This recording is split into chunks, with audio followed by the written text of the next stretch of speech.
வணக்கம். தலை சிறந்த தமிழ் விஞ்ஞானம் நிகழ்ச்சிக்கு உங்களை வரவேற்கிறோம். கடுக்காயுடைய நன்மைகள் என்ன? கடுக்காவை நம்ம எப்படி சாப்பிடணும்? கடுக்காய் உணவுப் பொருள் கிடையாதுங்க. கடுக்காய் கண்டிப்பாக உணவுப் பொருள் கிடையாது.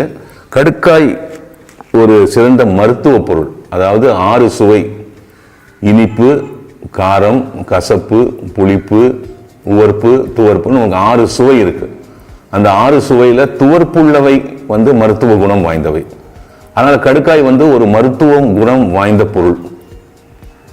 இப்போ நீங்க கடுக்காவை உணவுப் பொருளா நீங்க எடுத்துக்க முடியாது. ஏன்னா எந்த காலத்திலயும் கடுக்காவை நம்ம உணவுல சேர்த்து நம்ம சாப்பிட்டது கிடையாது. ஒரு மருத்துவ பொருளா எடுத்துக்கிறோம். கடுக்காய்க்கு நிறைய சிறப்புகள் உண்டு. தேவைப்படும் போது எடுத்துக்கலாம். எந்த ஒரு பொருளையுமே நீங்க உணவுப் பொருளாக இருந்தாலும் உள்ள மருந்து பொருளாக இருந்தாலும் 27 நாளுக்கு மேல சாப்பிட்டீங்கன்னா அது பாடி மெமரைஸ் பண்ணி அடிக்ஷன் ஆயிடும் உங்களுக்கு. கடுக்காவை கடுக்காய் தூள் இப்போ நிறைய அந்த கடுக்காவை பத்தி எழுதி கடுக்காவை பத்தி கட்டுரைகள் நிறைய பேர் இதை சாப்பிட ஆரம்பிச்சாங்க. அந்த மாதிரி சாப்பிடக்கூடாது. கடுக்காவை தேவையில்லை.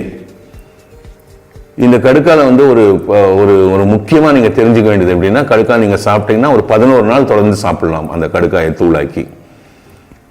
ஆனா இந்த கடுக்கால ஒரு பிரச்சனை இருக்குங்க. அது சும்மா அப்படியே நீங்க வாயில போட்டு நீங்க தண்ணி ஊற்றி முழுங்கிட்டீங்கன்னா அது உங்களுடைய இரைப்பை குடல் இந்த வால்ல போய் ஒட்டிக்கும். அதுக்கப்புறம் அது எடுக்கிறது ரொம்ப கஷ்டம். கடுக்காயை சாப்பிட்றதுக்கு ஒரு முறை இருக்கு. சாப்பிட்றவங்களுக்கு நான் அது சொல்லிடுறேன். அதாவது கொதிக்க தண்ணி எடுத்து ஒரு கண்ணாடி டம்ளர்ல ஊத்திட்டு ஒரு 100 ml நீங்க சாப்பிடக்கூடிய அளவு கடுக்கு 1/2 ஸ்பூனோ 1 ஸ்பூனோ அதில் போட்டுடணும். போட்டிங்கன்னா ஒரு 10 நிமிஷம் அந்த சூடு குடிக்க முடியாது. அந்த சூட்டில் வெந்துடும்.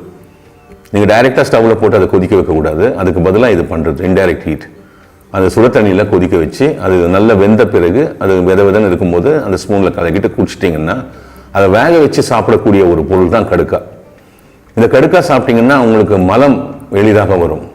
இதை நீங்கள் ஒரு 3 மாதம்லாம் தொடர்ந்து சாப்பிட்டீங்கன்னா அதுக்கப்புறம் அது சாப்பிடலன்னா உங்களுக்கு கான்ஸ்டிபேஷன் வந்துடும், மலச்சிக்கல் வந்துடும். அதனால் கடுக்காய் ஒரு மிகச்சிறந்த பொருள். அதை எதற்காக பயன்படுத்த வேண்டும், எப்படி பயன்படுத்த வேண்டும் என்று தெரிந்து கொண்டு பயன்படுத்துவது நல்லது. வணக்கம்.